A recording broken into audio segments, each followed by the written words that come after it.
Okay, welcome to another episode of Warriors Whiteboard Wednesday. Daichi Miller here from Warrior Concepts, but you know that if you've been following along. Anyway, this week we're going to take a look at this Shuki-Ken. I've been taking a look at this with students all week, both my inner circle and just in general. We've been discussing this thing, the Shuki-Ken, which is typically by most people, Bujinkan, Nijutsu in this art, they tend to translate it just as the elbow, right? So elbow strikes and all those kind of things, right? We're going to take a look at things from several different directions, but the big thing is we're going to look at this from a much deeper perspective by doing one of my favorite things, which is to look inside the kanji and to see what's actually being conveyed, right?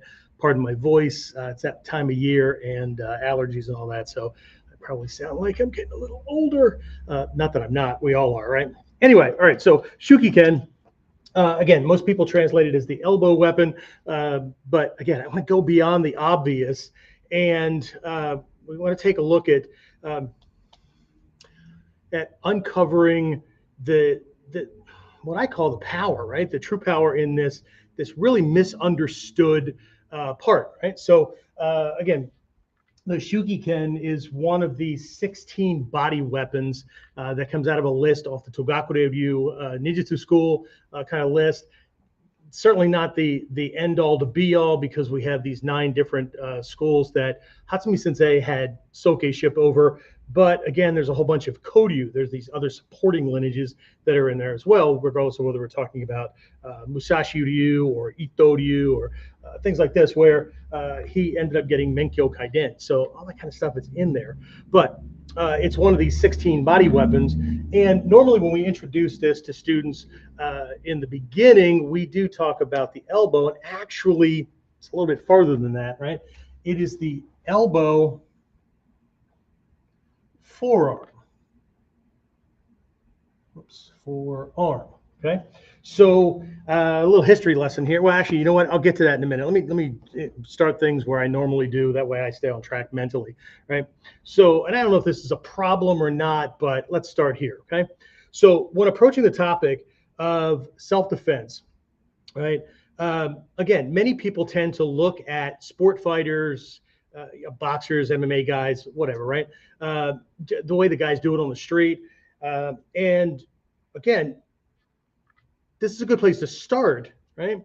But when it comes to life or death survival, we're not trading shots. We're not getting bragging rights. We're not getting the girl, on Friday night because we kicked up somebody else's butt in school. We don't get bragging rights in school because of or at the bar at the school, in the parking lot, whatever, right? So when it comes to that kind of stuff, right? And armies, military people, combat, right? Martial, right? For centuries have known that if you always do it the same way, right, there's always this focus, and we'll have to do a kuden or something like that.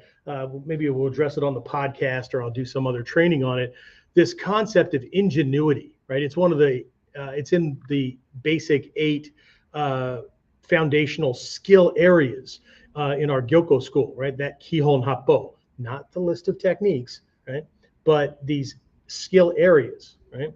Okay, like Ganho, how to use your eyes, and Seishin, and Ho-Ho, how to use the legs, and these different areas, right? But one of them actually includes this idea of ingenuity, and you see this in warfare all the time, okay? Way back in Japanese history, there was this weapon called the dachi, right? A lot of people confuse it as just being this giant battlefield katana just because of the shape. But while it looks scary, and it is, I mean, it's very damaging, it was nowhere as sharp as a katana, because the metallurgy and the way the blacksmiths understood how to work with metal and how to keep things sharp and all that during that time just didn't measure up, right? By the time we get to the katana, we get something very different. It's smaller. The katana was developed to kind of balance out the difference, because remember, the Japanese, their information was coming in from China. So how's this stuff done, right? So it split the difference between the heft and bite of like a broadsword, a heavier sword, which was very powerful, not very fast, right? And then some of these smaller, lighter weapons that you see like in wushu and those kind of things, where very, very quick, right? And you get these stabs and pokes in and whatnot, but the penetration wasn't that deep. Anyway, back to the dachi, right? So what you'll often see during that era is that the Japanese armor looked like inverted baskets or woven grass or whatever that was just put on the body, maybe some lacquered wood, those kind of things, right? And people will look at that and go, well, that's stupid. A katana would go right through that. You're absolutely right. Okay? But the dachi would not. Okay. My training with Hatsumi Sensei, one whole year we spent on fighting based on Kamakura era kind of stuff, and that's where the dachi came in, the understanding of the armor and the techniques with a dachi. Right? It's not the cutting didn't take place, but they were these big reaping cuts. But what we learned was based on the makeup and the way the edge was and whatnot. Fighting with a dachi is more like fighting with a staff, where you're doing these slamming hits and you're sweeping legs and whatnot to get the guy on the ground, and then you can move an overlapping piece of this armor, right, and find something that you can cut open, right? It's very different from what you see with a katana. Well, a katana comes around and it's just chopping right through this grass and wooden armor. So what ends up happening? Armor is developed. What happens after armor is developed? Right? Well, there's a couple of decades, couple of 100 years or whatever. Everything's working well, but techniques change so that because we have to work around this new protection that people have, right? We also have to, because it's heavier and it's less cumbersome, but it has its own weight and things like that, right? So now we've got to change how we use our sword so that we can do things quickly and whatnot, right? Okay, over time, then what ends up happening? Well, then there's the introduction of the firearm, or you've got arrows and whatever, right? So there's this constant shifting and changing, okay? So again, these are things that the sport fighter typically doesn't have to worry about so much. They might watch videos of prior fights that this upcoming opponent has been in, so they can kind of pick up on their tricks or their tells or whatever. But there's rules kind of keep things in a certain box, right? Like in MMA, you're not allowed to fold somebody over. You can deliver a knee strike to the gut, but once he's folded over, you can't strike to the back of the head, back of the neck, or the spine. In combat, those are really good freaking targets, okay? Well, Sensei, it's got to be safe. That's why we avoid war at all costs, because it's not safe, right? So, but anyway, the things that we take a look at are things like energy conservation, size differences, the fact that there are no rules, all that kind of stuff, right? The law of nature, right? And the law of nature is, in all honesty, the bigger, stronger beast is supposed to win over the smaller, weaker. And yet, here we are as human beings, because we are certainly not the biggest, strongest beast on the planet, right? However, when it comes to inventiveness and ingenuity, there's where things change, right? Okay.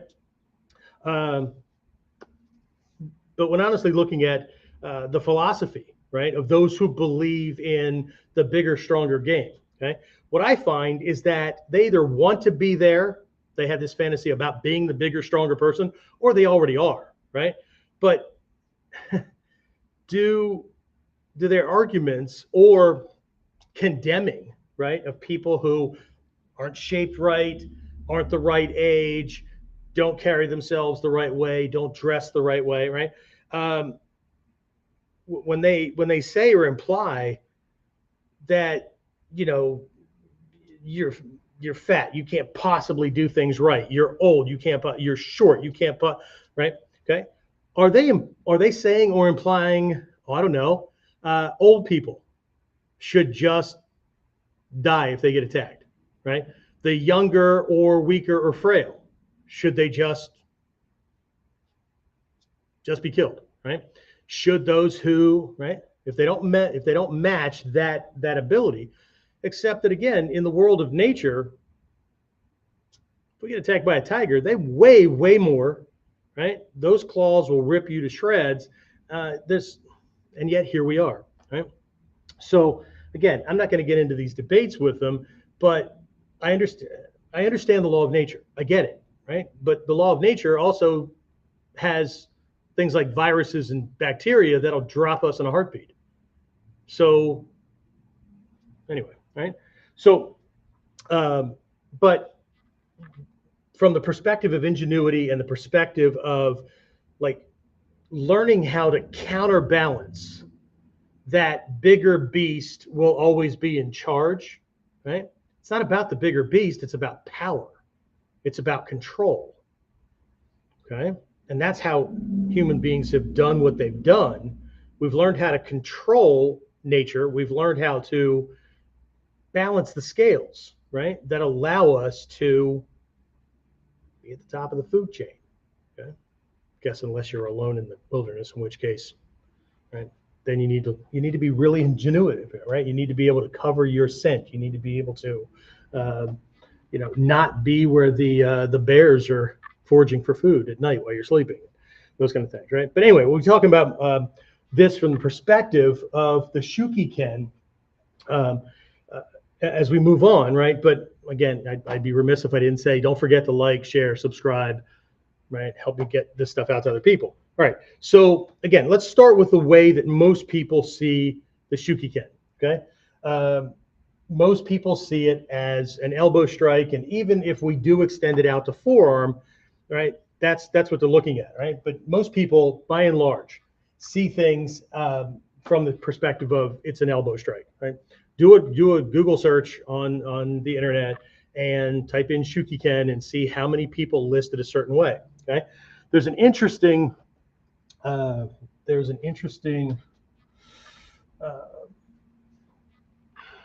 thing that's happened that has been discovered in science, right? It's known as game theory. And while survival is not a game, game theory can be pretty much overlaid over everything. Okay. And I'm going to show you how the generalized perception of hating the 1%ers, right, could keep you down. Okay. I don't necessarily mean the rich. Okay. Game theory says this, right? So we'll talk about games and then we'll overlay it over martial arts. Okay. 80% of the people playing any given game, doing any given activity, martial arts, flower arranging, pick something, right? Shooting. Okay.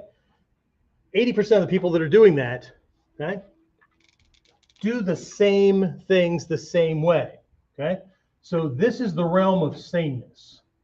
And what I mean by that is, let's say we're playing a video game. Okay. This 80% to get things done are all trying to be faster. They're trying to find cheat codes, right? So they can circumvent the system, whatever. They're trying to be, they're trying to memorize things. So the next time they go through it, or they only play games that they can memorize things. If it randomizes every time, right? Less and less will do this, okay? But they're all doing things the same way, right? So in the martial arts and fight and self-defense world, what is this? This is the fight like everyone else group. Okay, fight like everyone else. Okay, you need to shut up about your ninja double talk BS and this crap, and just put on some gloves and get in the ring. And like, everybody knows how to fight. So just fantastic. Let me remove the magnets up here. Okay, but cool thing here, right? 20%, almost not quite 20%. Right? I'm gonna write this off to another 18, 19%. I'll just make it 18%. Okay, it's give or take about 20. Right? This group, these people here, do the same as, they produce the same results. I don't care. Again, I don't care if they're farming or whatever. They produce the same results as this 80% collectively. Okay. This one is working with something called leverage. Okay. They pay attention to the rules of the game They pay attention to how things work. They pay attention to timing. They pay attention to tells and things like that, right? In the fighting and self-defense world, us too, right? If I can know about his fight style, right? If I can know about his tells, if I can know about his preferences, or right, how he leads and those kind of things, right? Okay. So this one right here, I'm not going to write anything else in there, but by paying attention to things, these guys are paying attention to themselves. Yes, they're interacting with the game, but they can't get their head out of, I got to hit him first. I got to hit him harder. Okay. These guys pick their shots, right? These guys are paying attention to when he goes, right? So they're paying attention to timing, distancing, angling, rhythm, right? Those kind of things, right? To be able to use this guy's stuff against him. Okay. Interesting, right? And what we find across the board, again, happens in farming, happens in business, it happens in whatever, games, right? It's game theory, okay? But here's the interesting thing. This 1 to 2% up here, okay, they do collectively better than all of them. It is a huge exponential jump. And it's because these people pay attention to connections and relationships. And these guys here pay attention to me, right? How I'm doing things, my favorite techniques, my favorite tricks, right? I'm doing my thing. I'm trying to hit him faster, harder, that kind of thing. These people pay attention to him, right? Because I know how to do my stuff, but I need to figure out how to fit my stuff into his so I can get him when he's busy missing, right? These people pay attention to the whole thing. How does it relate? How does it go together, right? What of my techniques best fit here? But it's not just that, okay? I'm just going to write the word realm because I don't have a good word for this without having to write this long diatribe, this long dissertation for things. These people don't just pay attention to me and him. They pay attention to the surroundings. They pay attention to the ground surface. They pay attention to clothing. All these other things that these folks either don't think are important, don't know are going on, or think it's bullshit. Okay? But what you end up with is an inverted result thing, right? So we got 80% of the participants doing this. This is the problem in a big group where these people find themselves highly pissed off at these people, right? Because, well, they must be cheating. They must be doing something that's fucked up and using everybody. Otherwise, they wouldn't be doing 10 times, 30 times, 50 times, 100 times better than me. Right? They don't know how to think about things, but they're now pissed off.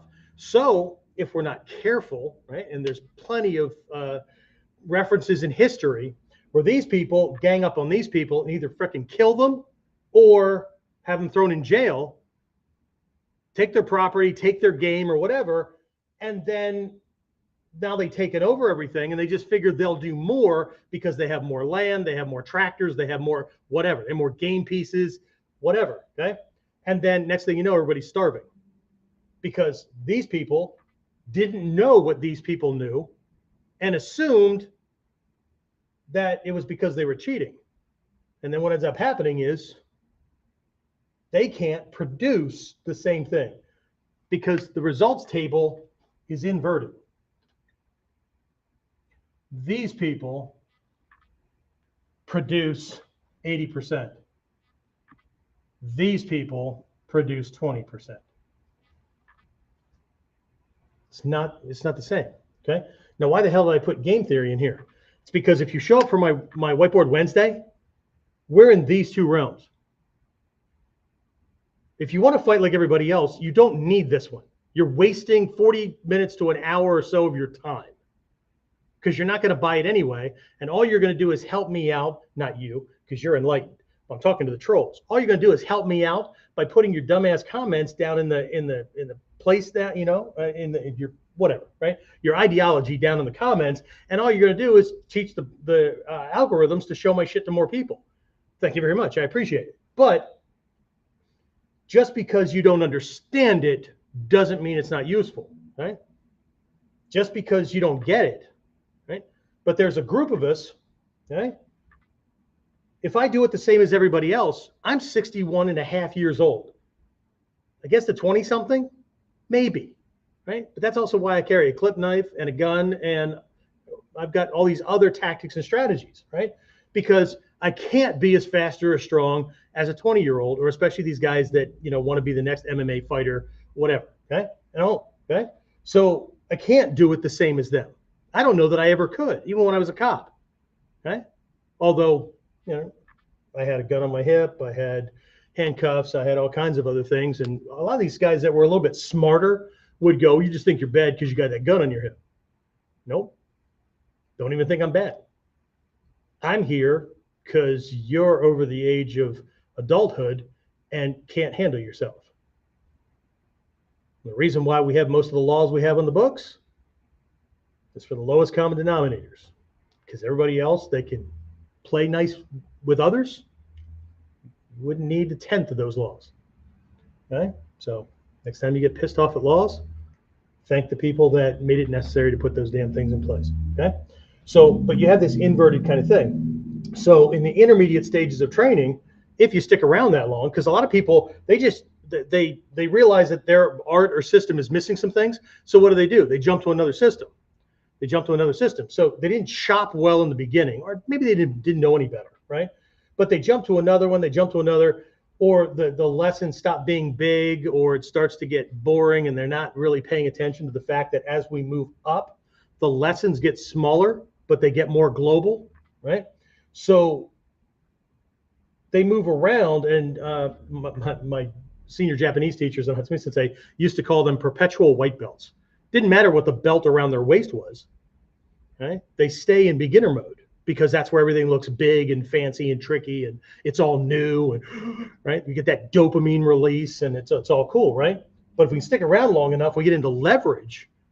We start paying attention to how we can match what we've learned against what he's doing, so it's a fit.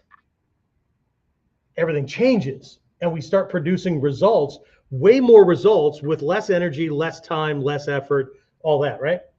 And then if we stick around even longer than that, and we start paying attention to intention, we start paying attention to it's not just the timing, distancing, and angling and all that, right? It's strategy. It's strategic outcomes. This is body. This is movement. This is what we do with our body to their body parts, or they're trying to do with their body parts to our body parts, right? This is maneuvering, catching, all those kind of things. Most of this is in the mind. This is attacking them emotionally, mentally, and whatnot, and taking control from them long before they ever realize they lost it, because they don't know what the hell they're looking at. And that's why these people only need a move or two, where these people need 5, right? But these people don't get it. These people get it, and they're trying to teach. But most of these, 80% of this 80% will never move up. Either because they don't have the aptitude, they don't get it, or they don't have the attitude, they don't want to get it. It's too fucking hard. They don't have to think that much. Show me where to put my damn foot. Show me how to throw a fist. That's why most of these people, they go through an entire program, and at the end of it, only have 1 or 2 punches, 1 or 2 kicks, 1 or 2 favorite locks, holds, or throws, and that's what they keep defaulting to, like everything in the world is going to allow for that small can of screws to work. Okay. Anyway, all right, I'll get off my soapbox. So let's get back to this. All right. So again, most people define Shuki-Ken as this elbow. Sometimes you'll see it translated as elbow gun. It really depends on the kanji that are used, right? But elbow, it's not elbow, right? In Japanese, the word for elbow is hiji, hiji. Forearm, right? You've got kote. Sometimes kote can be this whole thing, but in ancient Japan, right? Sengoku Jidai Warring States period, Kamakura era and whatnot, before Admiral Perry brought Western names, and actually things weren't even Westernized until late 1800s, somewhere between the beginning of the Meiji Restoration, so 1850, 55, give or take, till about 1920, right? So, but they were named for regions. So Shuki-Ken runs from here, give or take, right at the base of the tricep, right here to right here, just before kote, right? Kote, small hand, wrist, that kind of thing, right? And then we have te, right? So it was a region, and in those days, things weren't named for specificity, like this is this thing, right? They were named for functionality.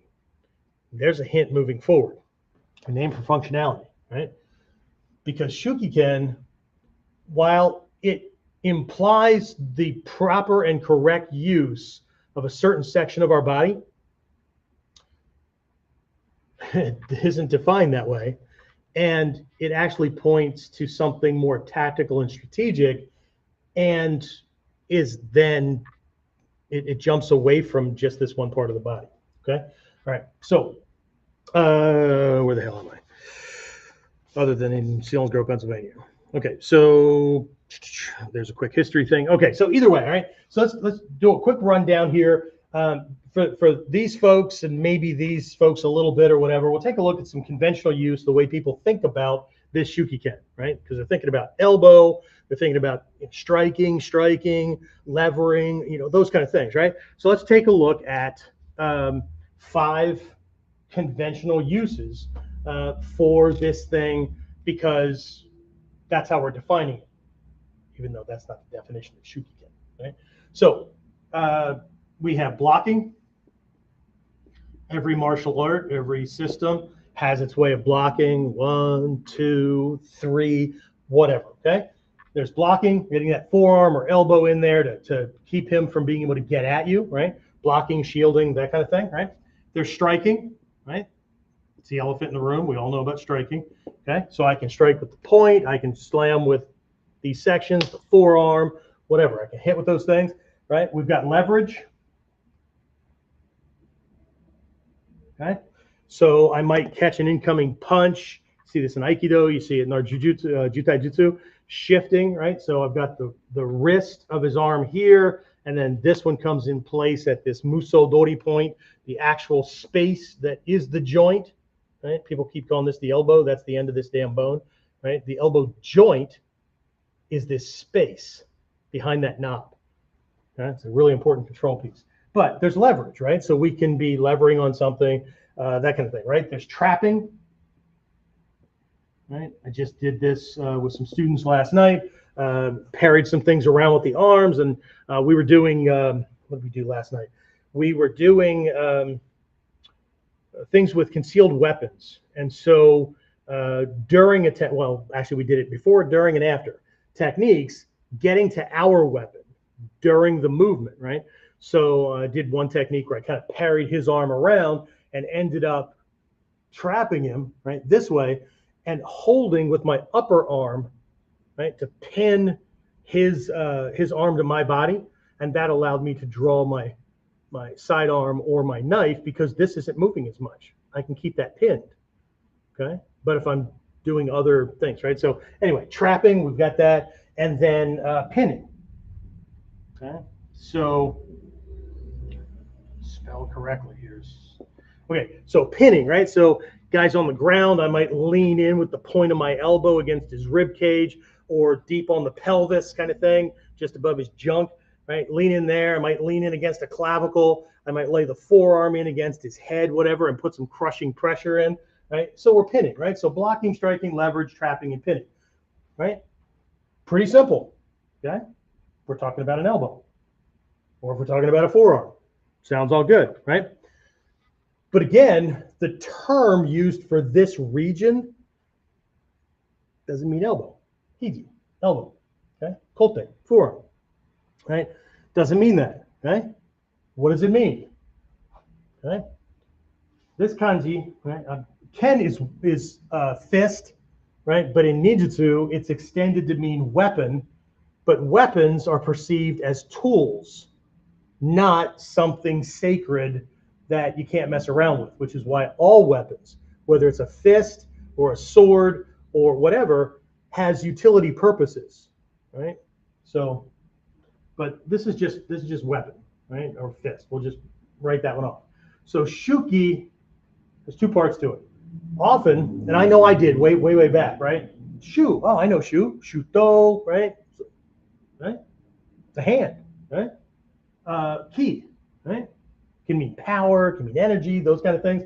And so I've seen this translated as power of hand, fist. I've seen it translated as elbow gun. I don't know where the hell that came from. But anyway, I'm just a big fan of diving into these things. So could it be? Sure, just write it with that kanji. Hatsumi Sensei did these little changeover kind of things. But I'll get a different color here. Pick a color. What do you split? Okay, so this kanji right here is not the kanji for te or hand. Te, karate, right? Just other pronunciation for te is shu. It's the same kanji. Doesn't matter if you're writing shuto, hand blade, or karate, empty hand. Doesn't matter. It's the same kanji. This one is not that. Okay, same sound, something different. And a lot of Westerners get all pissy, right? Why does the same thing have the same word have different meanings? No. Not the same word, same syllable. We do it, right? To, T-O. I'm going to the store. To, also, as well, right? Oh, I'm going to do that too. Yeah, you doing that? I'm going to do that too. Okay? To, T-W-O. I would like two, please. Okay? Or, yeah, I'll have a tuna sandwich. To, T-U. Tuna, right? We do it all the time. We just don't think about it. So when people try to go and learn things, it's hard because it's supposed to be easy. Well, for easy, everybody freaking do it. Anyway, this kanji right here, shu, still shu, okay, right here. That shu means to defend or to protect. Okay, so it implies defensiveness, protection, that kind of thing. Okay, it also implies guarding. Okay, ki, this kanji means spirit, energy, that kind of thing. You'll see it in things like harmony and stuff like that, which can really throw people off, right? Aiki, like Aikido, right? Okay. Harmonizing spirit, right? So, but what we end up with then is a defensive or protecting spirit fist. What the hell is that? For some people, it's just going to be a cool name for an elbow strike, okay? But it's not. It points to techniques, tactics, and strategies that could employ this, but maybe they don't. Okay? So defensive, protecting, spirit, fist. All right? So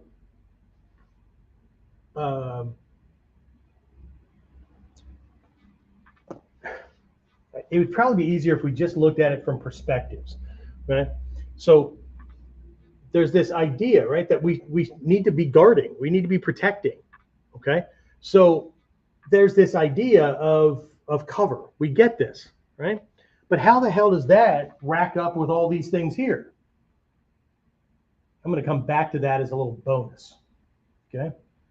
This is conventional if we're only focusing on this and what we can do with it when we're doing something with our body to his body. Okay? I'm going to have to erase something here for a moment. Well, for more than a moment. We're just going to get rid of this because you've all memorized that. Not a big deal. Okay? One of the first things that my students have to understand is the difference between three things that a lot of people just shove together. Techniques, tactics, and strategies. They're not the same. Okay? Techniques are things that we do with our body and with our body parts to his body and his body parts. Okay? Tactics are things that we do before the actual execution of the technique that allows for the technique to be applied easier. See, now we're in a different place, right? And it's also a bridge that keeps us in line with strategies. Strategies are desired outcomes. Okay? So we start with a goal, a strategy, a dream, whatever you want to call it. We start with this big picture thing, right? And then how could we go about making that happen?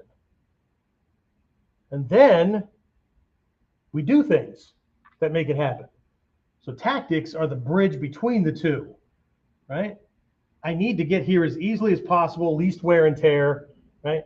It's kind of like my strategy is to earn $1 million. Great. Okay. Here's the good news. Most working age adults, by the time they start work, let's say they start work at 18, okay? It will take them 40 years at an average pay.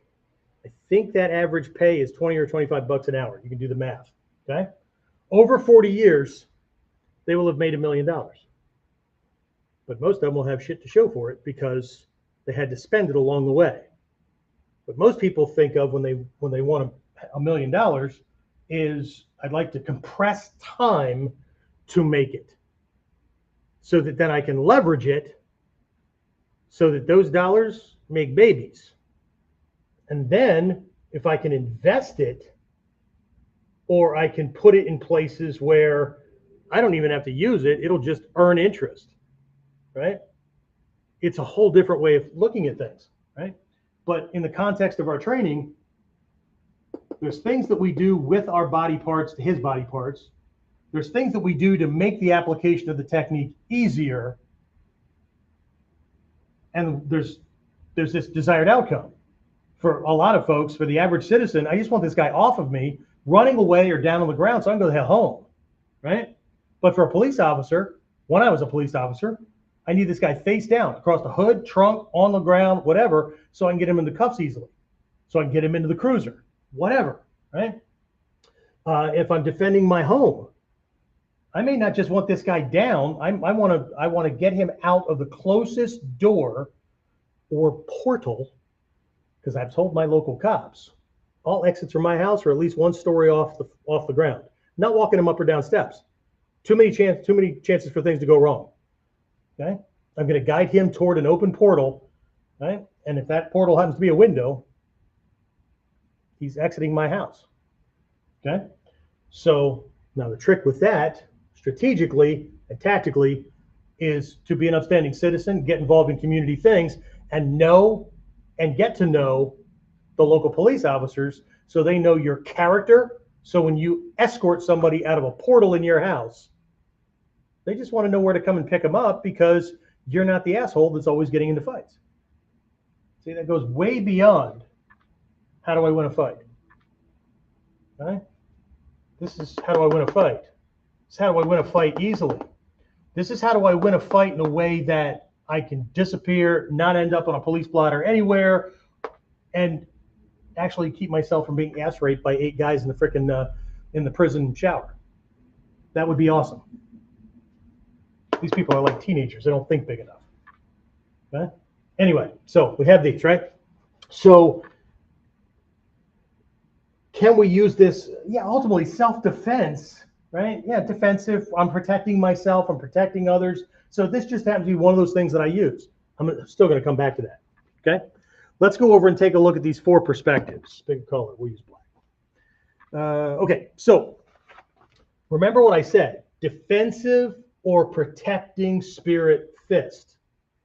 It's this sense of guarding, this idea of guarding, okay? Protecting, okay? You already have that memorized. That wasn't supposed to be a barrier, that was supposed to be a line.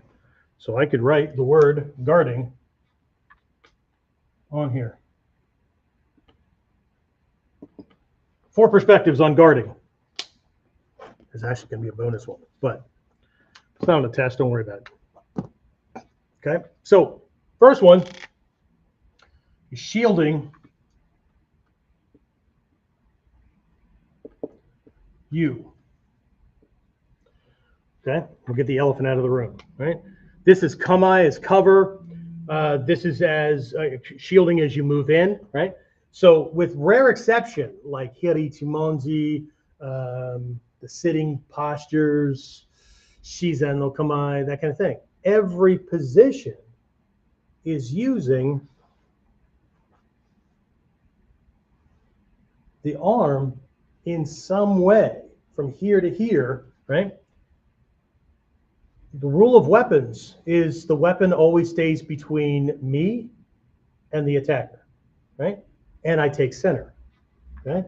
So first perspective is make it damn near impossible, if not just extremely difficult, for him to hit, kick, or grab you, or get you with a weapon, okay?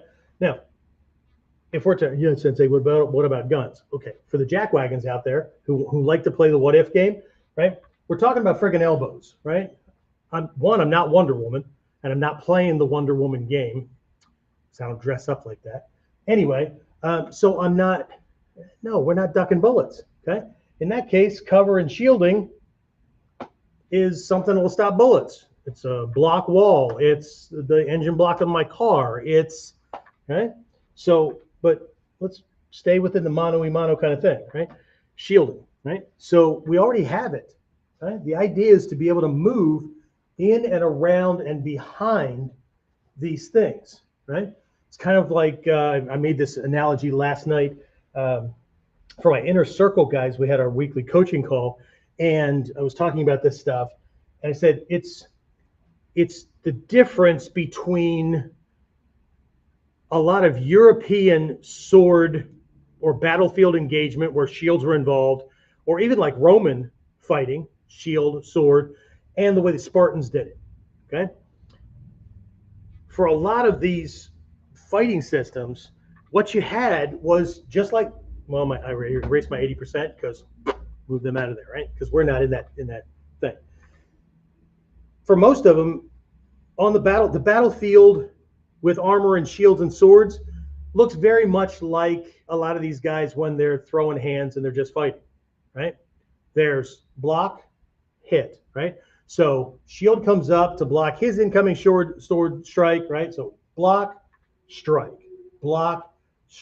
right? See all the openings? Block, shit. So yeah, I need to get him, but okay? Because the way the shields were designed, the way they thought about fighting, that kind of thing, okay?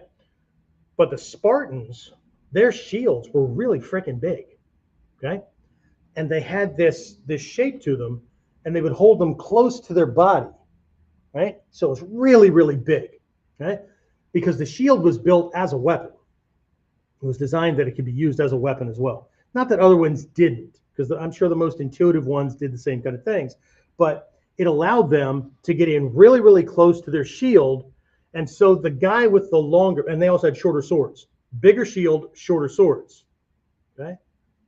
Looks kind of counterintuitive, but that's how 300 held off thousands for days, right? So they get in really, really close. Now the guy with the longer sword can't get into this pocket. One, he's got to get around this beveled umbrella kind of thing, and that he can't get into that hole, okay? But he's got to get in really, really close to try to get to the shield holder. And meanwhile, Spartan is in here. As soon as this guy's up against it, he takes his shorter sword that he doesn't have to manipulate because leverage isn't the same, and he just pokes around his shield to kill this guy, okay? Different, right?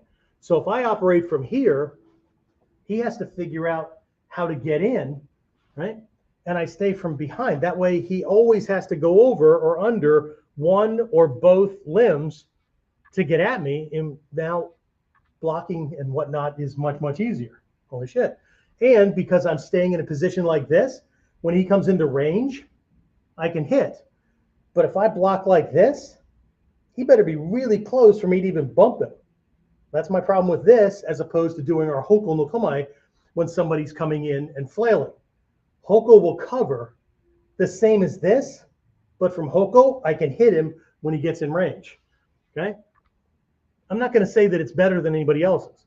I'm just going to say that it gives me more options. Okay? And I don't have some ref that'll break it up if it gets a little overwhelming or this guy oversteps bounds or whatever. Okay? So shielding you. Right? Number 2. Okay? Its job is to also protect the fist and arm itself. So one of the things that these students learn when it comes to weapons use is that, like down here, the rule is you keep the weapon between you and him. So the weapon is both a weapon and a shield at the same time. Up here, we start learning that, shit, he can attack my weapon. He can knock my weapon out of the way, and because of leverage, and now I'm exposed and I'm off balance and whatnot, right? So we learn to move the weapon a certain way and to be able to ride those things off, because the weapon is simultaneously protecting me, but I have to use the weapon in a way that the weapon protects itself as well. Because otherwise, I'll end up with a shorter stick. I'll end up with a blade that's over there, and I don't have anything here. Okay, so with our kamae, this is done through positioning and angling. Okay, so instead of, for those of you in the Mod 3 Dominate and Win program, one of the techniques that's coming out this week, where we're doing the theme for the techniques of the week is attacking the attack. So he's moving in this Street Fighter boxer kind of thing, and I'm not worried about hitting the stuff that most people worry about hitting. I'll get to it, right? But that 80%, they focus on hitting this stuff. They don't think about the limbs as anything more than shields. To them, that's what they are. They're shields and they're weapons. I'm going to cover against you, and I'm going to hit you when I have an opening. Okay? Fan-frickin-tastic.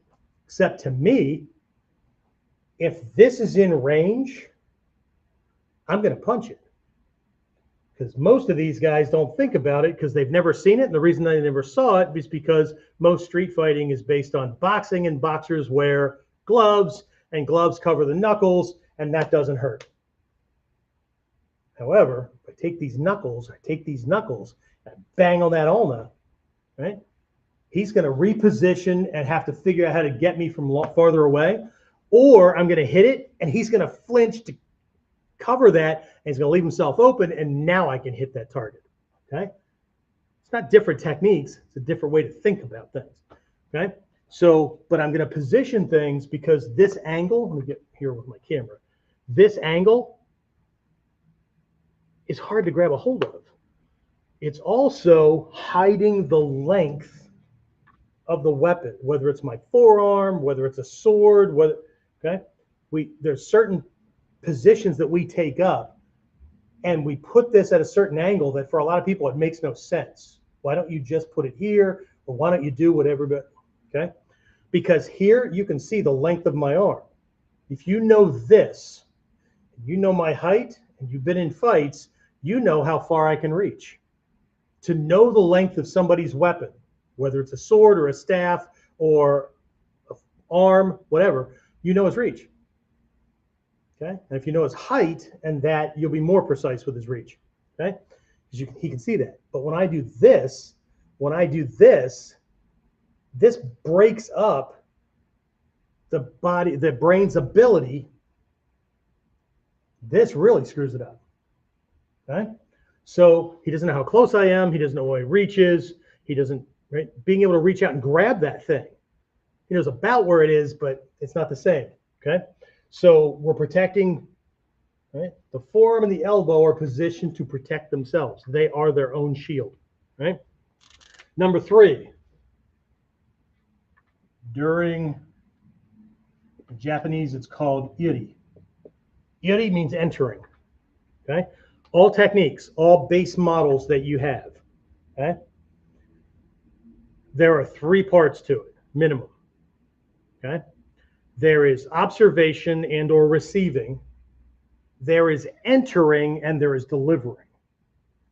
Yes, there's extra. There's coming together and there's follow-up afterwards.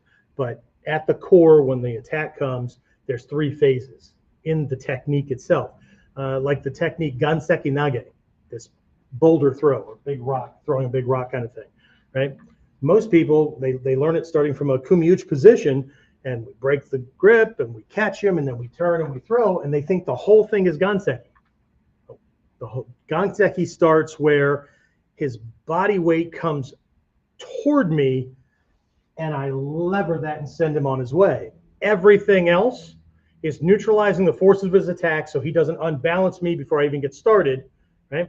It's neutralizing that, it's breaking that system, and it's entering without getting punched in the face or stabbed or shot or whatever, okay? So here's what I see when people are doing, here's a fundamental thing, right? Ichimoji no kata, okay? So we've got this, right? We receive, and then they come in and they strike the neck. You see any targets? Okay. I start out in a really good position, and then, oh, shit. Oh, big shit, right? So now those 80%ers think they've got to be faster, they got to be trickier, they got to be slick, they got to be, okay? When all it would take is to keep that in place and strike from behind the weapon, okay? So the forearm and the elbow is acting as a shield to deliver the strike, okay? Next, during technique delivery.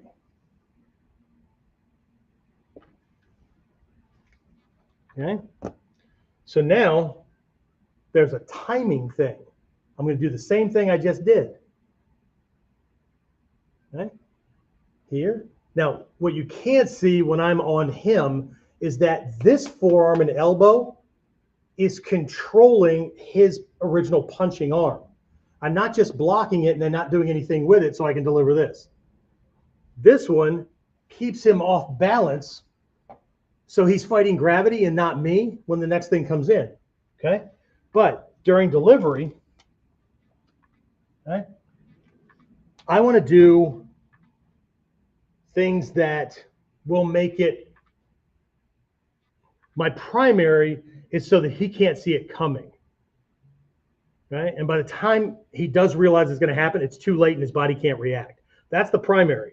The secondary is he might be able to see it coming, but he can't do anything about it. Right? Because he's busy falling or he's stumbling. Okay? Primary and secondary. What was that bonus I was talking about earlier? Oh, yeah. Guarding. Okay? Guarding. So ultimately, right, we are defending. But if I can slide these things into place in a way, well, let me pull up another set of notes that I have here because I don't want to misspeak. All right. So, all right.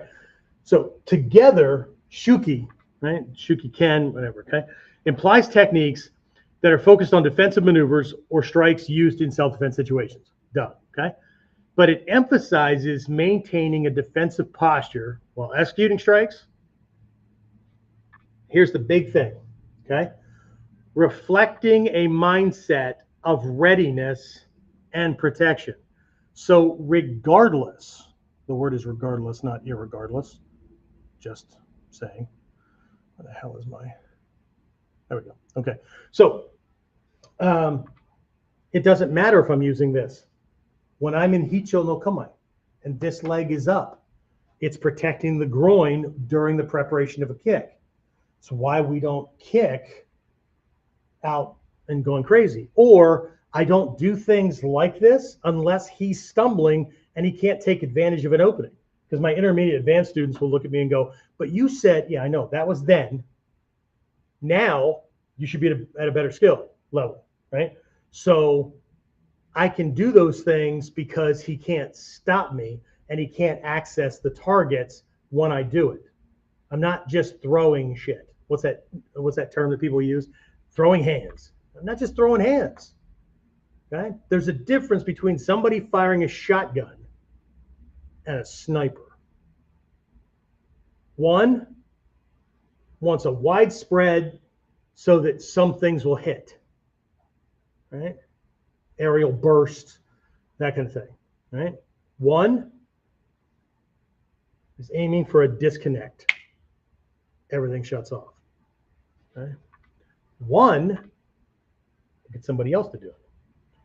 One will get this guy to do it himself. Way different. Okay? So when we think about this from the perspective of guarding and shielding and protection and that kind of thing, and it's not just spirit. People get all woo-woo about this shit. Spirit and energy, okay? But there's a mindset. There's intent, right? So if I never let myself drift inside that kukan unless I'm throwing something, and I never throw something unless I'm guarded while I'm doing it, right? The implication is, right, I'm not going to do dumb shit, right? I have the right mindset and the right intent, and there's always this idea of protecting, right? There's always this idea of judicious use of the skills and not just throwing shit for the sake of throwing shit. Okay? There's 3 stages in people's training, and I'm going to wrap this up. There's an infancy stage, there's an adolescent stage, and there's a mature stage. Okay? Infants, they don't know any better. They learn shit, they grab things, they play around with it, they pound on it, they chew on it, whatever. They just do shit with it, right? Look at the toy I have.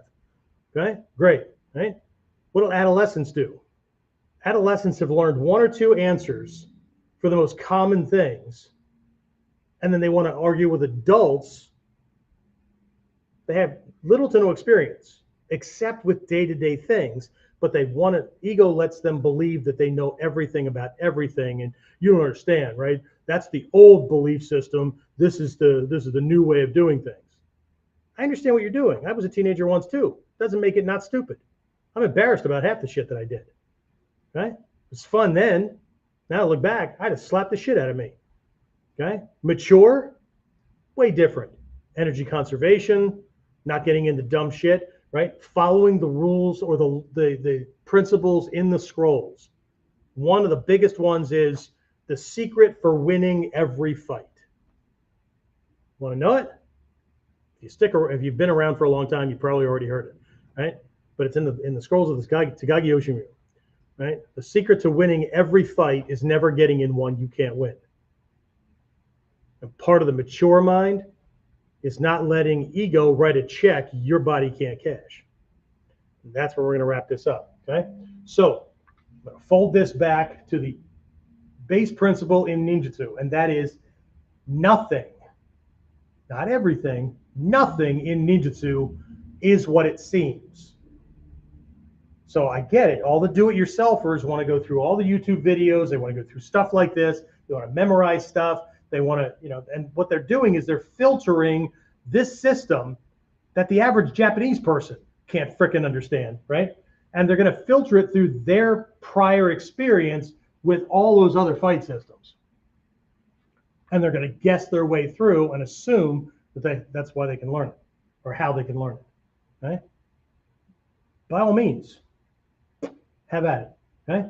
But nothing in ninjutsu is what it seems, which is why I do a lot of these lessons where, yes, it points to using the elbow and the forearm because it was a region that was called that, and so that's one way of looking at it. That's the omote. But the translation points to the ura, the backside, the hidden side, the stuff that these guys will never get. These guys hope they're going to get. These guys get really good at mastering that thing to the point where they don't even need to use their elbows and forearms, right? The use of distance is their shield. is their guarding. That's when it comes in here, because these aren't in, they're not in the way. So to be able to use hira, ichimonji no kamae, that the single-legged one, that kind of thing, where the limbs, hachimonji, hoko has the arms and elbows out there. But these ones that are out to the side, right? If you're in seiza, if you're in fudoza, if you're in shizen, they're not up. So, but I still need to be doing this. So what's the shield? The Shuki-Ken, the guarding protective spirit, is managing the kukan. Okay, that's it. That's what I have. Don't forget, here a little while, it's not quite set up just yet, but in a little while you'll be able to jump over to the Friday thing. Hopefully you'll jump on the class. This Friday we're going to be doing a lot with elbows and forearms and a lot of not. Okay, so hopefully I'll see you on, and if not, no harm, no foul. Train hard, have a good rest of your week, and I'll see you next week on Warriors Whiteboard Wednesday.